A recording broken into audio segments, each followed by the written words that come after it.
orang boleh menafsiri Quran, syaratnya punya ilmu bantu tafsir yang lengkap dari gramatika Arab, nahwu, sorob, batik, ma'ani, bayan, muhasinatul kalam, nasyih, mansuh, asbabul wurud, asbabun nuzul, dan sebagainya.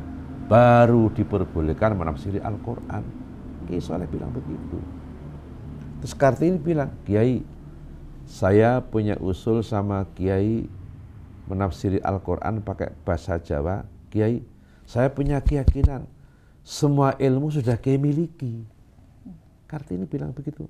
Akhirnya Kiai Soleh menundukkan kepala, mencucurkan air mata, menangis Kiai Soleh.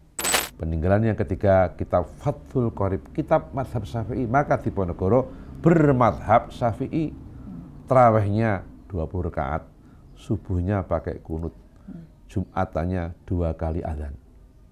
Sholatnya pakai usoli. Habis sholat baca wirid. Kalau bulan Sa'ban sadranan gitu. Ini Ahlus Sunnah wal Jamaah. Itu Diponegoro. NU berarti. Kalau sekarang NU.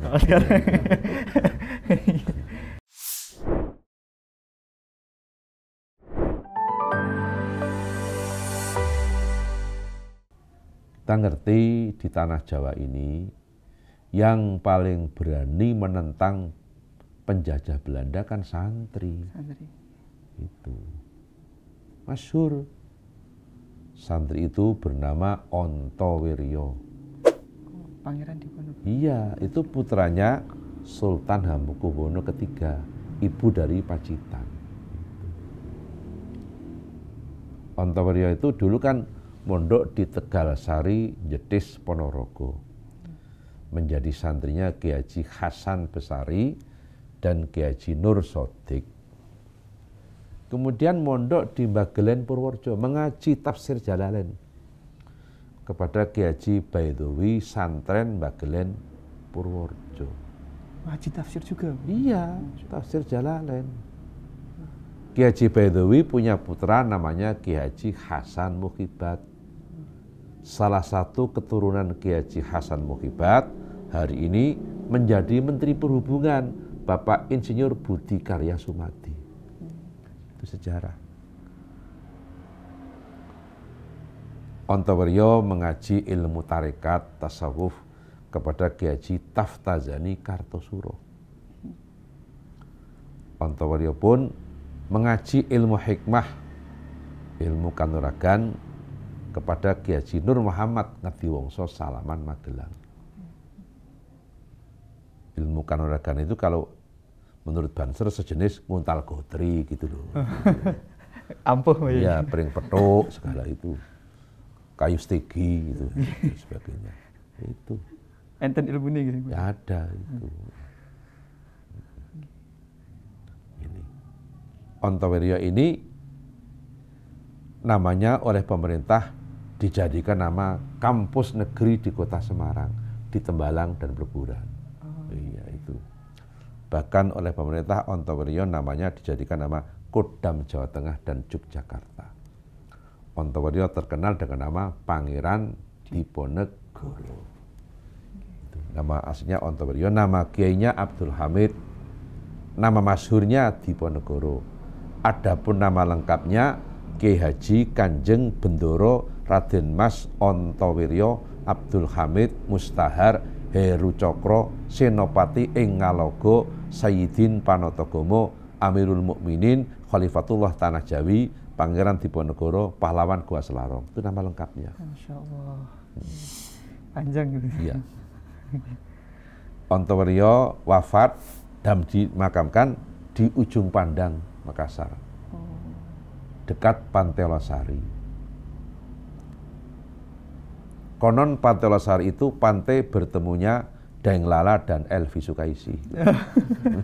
Di sana Iya, iya. Ketemu di situ untuk memadu janji. Tapi akhirnya Daeng Lala ingkar janji, pindah ke tanah Jawa. Elvi Sukaisi menangis, meraung-raung kesakitan karena ditinggal oleh Daeng Lala. Itu kan cuma lagu, judulnya Sumpah Benang Mas. Itu. Iya. Itu. berkait Pangeran Diponegoro Pak Yai. Ya. Ini kan terkenal juga beliau itu punya warisan katanya. Ada 3 warisan penting yang dikenal oleh masyarakat. Nah itu sebenarnya warisannya apa saja Pak Yai? Ketika saya menengok kamarnya Pangeran Diponegoro di kantor ex-Karsidenan Kedu di Magelang, sekarang namanya Bakor Wildua Jateng, dekat bekas kantor BPKRI pertama. Diponegoro punya 3 peninggalan, Al-Quran, tasbih, dan kitab Fathul Qorib. Itu 3. Ada Fathul Qorib juga? Iya. Pertama Al-Quran. Kenapa Al-Quran? Beliau seorang Muslim. Yang kedua tasbih. Kenapa tasbih? Beliau ahli fikir, bahkan tarekat. Profesor Salim Said, guru besar ilmu pertahanan di Jakarta, mengatakan Diponegoro tokoh tarekoh. Habib Lutfi bin Ali bin Yahya Pekalongan, One Team Press, mengatakan Diponegoro tarekohnya double, ya Qadiriyah, ya Syatoriyah.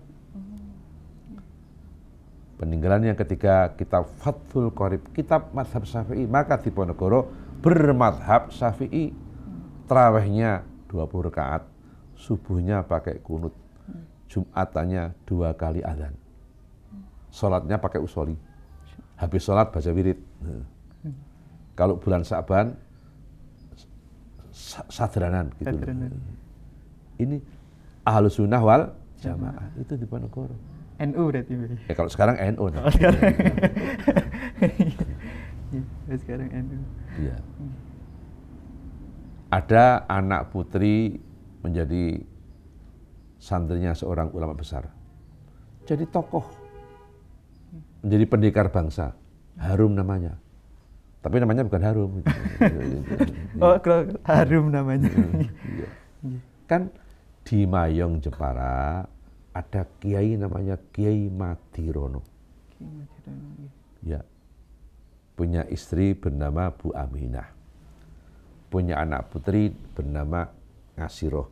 Dinikah Bupati Jepara. Punya anak putri rajin ngaji namanya Kartini. Kan gitu. Kartini mengaji Al-Quran, bahkan mengaji tafsir bahasa Jawa kepada Kiai Soleh Darat Semarang, yang makamnya ada di Berkuto. Kan Kiai Soleh berasal dari Jepara, dari Mayong sana. Gitu.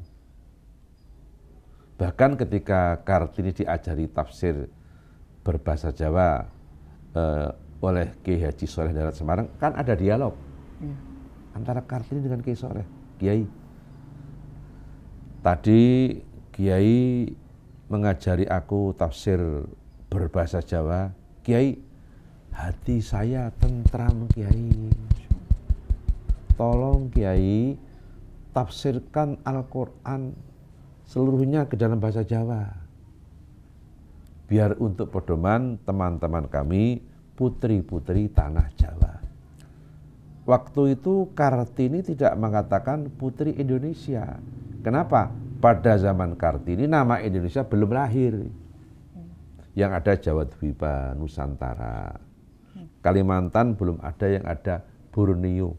Sulawesi belum ada, yang ada Salebes. Jakarta belum ada, yang ada Sunda Kelapa. Sumatera belum ada, yang ada Andalas. Ini sejarah. Ini.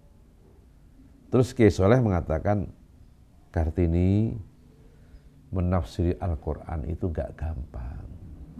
Tidak sembarang orang diperbolehkan menafsiri Al-Quran. Orang boleh menafsiri Quran, syaratnya punya ilmu bantu tafsir yang lengkap. Dari gramatika Arab, nahwu, sorob, batik, ma'ani, bayan, muhasnatul kalam, nasyih mansuh, asbabul wurud, asbabun nuzul, dan sebagainya. Baru diperbolehkan menafsiri Al-Quran. Kiai Soleh bilang begitu. Terus Kartini bilang, Kiai, saya punya usul sama Kiai menafsiri Al-Quran pakai bahasa Jawa. Kiai, saya punya keyakinan semua ilmu sudah Kiai miliki. Kartini bilang begitu. Akhirnya Kiai Soleh menundukkan kepala, mencucurkan air mata, menangis Kiai Soleh. Kok ada anak putri yang kayak gini cerdasnya, usul bikin tafsir Al-Quran. Di saat yang lain Kartini dipanggil Ki Soleh. Ki Soleh bilang, Kartini, doakan saja mudah-mudahan saya bisa menafsir Al-Quran 30 juz pakai bahasa Jawa. Dimulailah penafsiran Al-Quran ke dalam bahasa Jawa. Baru selesai 13 juz. Dicetak pertama di Singapura dengan judul Faidur Rahman fi Tafsiri Ayatil Quran karya Ki Soleh Daerah Semarang, usul Raden Ajeng Kartini. Ada tulisan usulnya loh. Ya. Maka ketika Kartini melangsungkan pernikahan, Ki Soleh datang bawa kado.